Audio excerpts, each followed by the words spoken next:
Oştan sağa kesilip oğlum çaçın çerçiyip Osmoğaşın serpende otmayı çok mengüyüm Eski şardan kesilip eylerim ezilip Esin tapmay kalgandım deberekte erçili bayım Duylap bassan sen gül, kulla boygu sen türüp Karmanlamın aramda kalacağız da tersizim Görgünümde görgümdü, gör kırgıttım görgümdü Çımın canadı öyle çıkardım mı ökümdün ay Hey Hey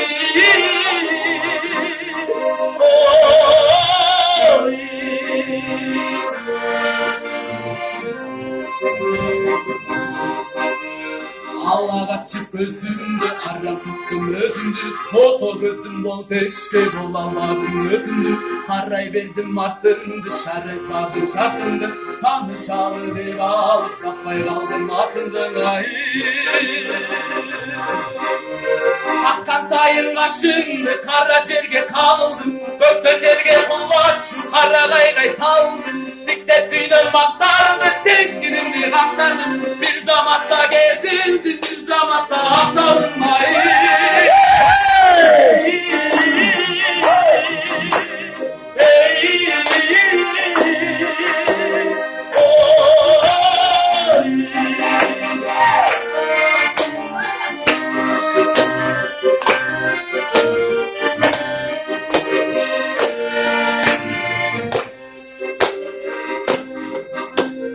Sulayman totüründe seni yıktım o günde Büküp alıp gitmeyin gelmeyesin günde Suyun bırlet gülünde suyun üç var önünde Ak bırağa boy taşta gelmeyesin bu günde ay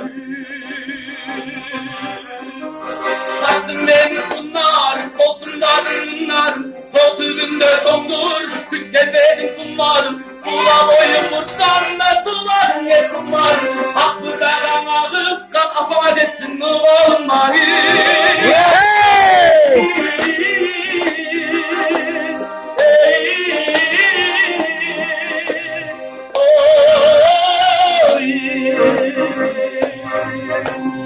Açtım beni bunlarım kosunmadın bunlarım Totüründe tomdur tük gelmedin bunlarım Sula boyun vursan da sularım geç bunlarım Ak bırağına kıskan apama jetsin oğlum mahi